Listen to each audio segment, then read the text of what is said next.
Hello everyone, आज का जो अपना टॉपिक है वो है कि types of connection using resistors को आप सर्किट में किस तरीके से कनेक्ट कर सकते हो। ठीक है, ये सिंपल टॉपिक है।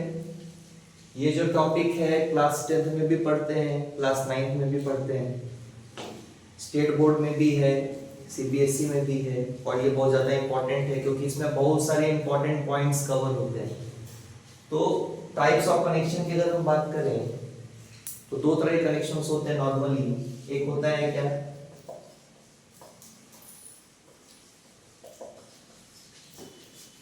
दूसरा होता है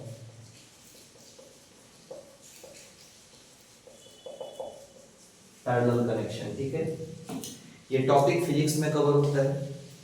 अभी देखो, मैं आपको सबसे पहले डायग्राम बनाता हूँ। मान लिया मैंने कि ये रजिस्टर्स हैं, these are the resistors।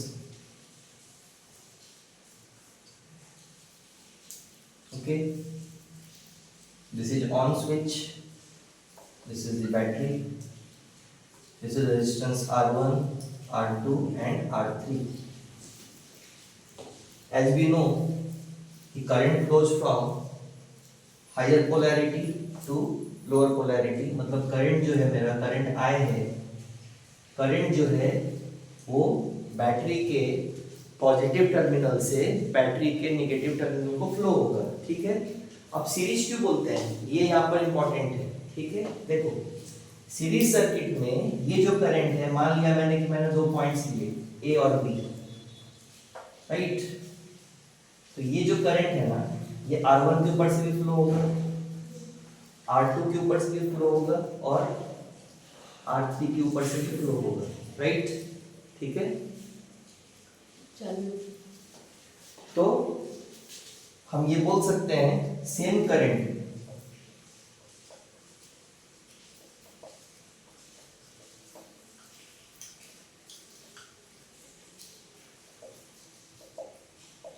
Registers, right, पर voltage drops will be different. इसके ऊपर का जो वोल्टेज ड्रॉप है, इफ आई से this is VR1, this is VR2, this is VR3, these voltage drops are different, right।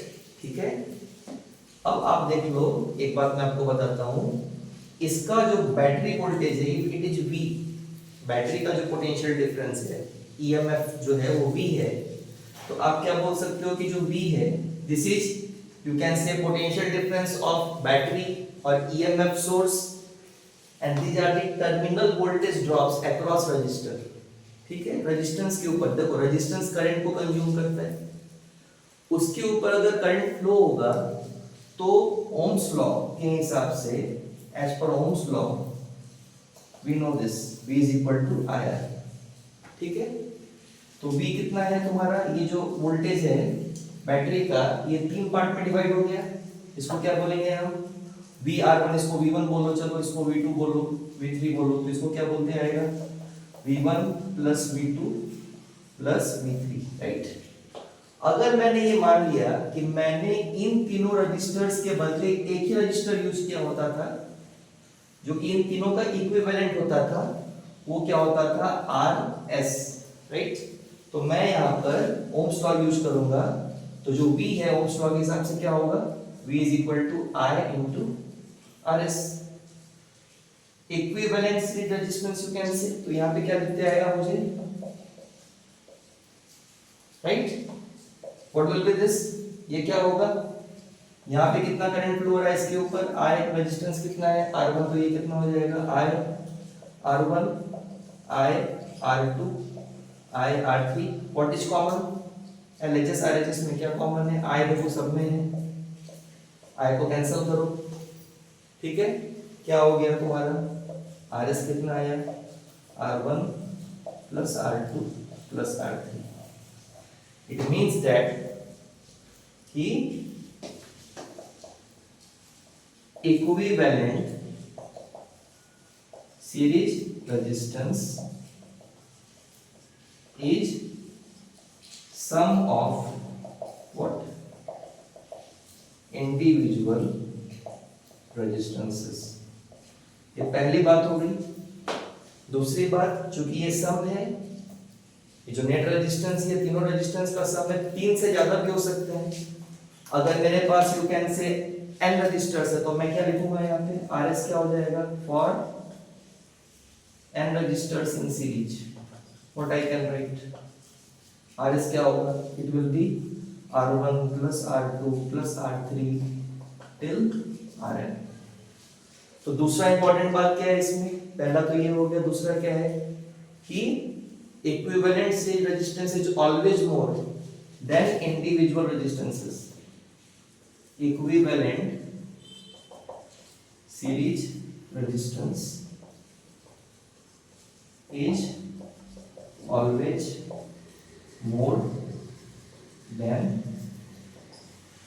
individual resistances, right? तो क्या बातें इंपॉर्टेंट है, जब आप सीरीज सर्किट का डेरिवेशन निकालते हो तो इस तरीके से रेजिस्टेंस को लगाना है। देखो रेजिस्टेंस की कोई पोलैरिटी नहीं होती, अगर ये रजिस्टर है इसकी कोई पोलैरिटी नहीं होती, करंट फ्लो के डायरेक्शन के ऊपर से इसका पोलैरिटी हम डिसाइड करते हैं। अगर इस रेजिस्टेंस में करंट जो है बेटा ए से बी फ्लो हो रहा है तो इधर प्लस होगा इधर माइनस होगा, और अगर इसी रेजिस्टेंस में जो करंट है मेरा किधर से किधर फ्लो हो रहा है बी टू ए, तो इधर प्लस होगा इधर क्या होगा माइनस होगा, अगर करंट का डायरेक्शन चेंज हो गया है ना। तो हेड टू टेल कनेक्ट करना है, करंट सेम होगा, पोटेंशियल डिफरेंस सबके अक्रॉस अलग होगा, इनके अक्रॉस जो पोटेंशियल डिफरेंस है, इनके ऊपर का जो पोटेंशियल ड्रॉप है, वो टोटल उनका सम बैटरी के वोल्टेज के बराबर होगा, ठीक है। ये तुम्हारा रिक्वायर्ड एक्सप्रेशन होता है। Thanks for watching.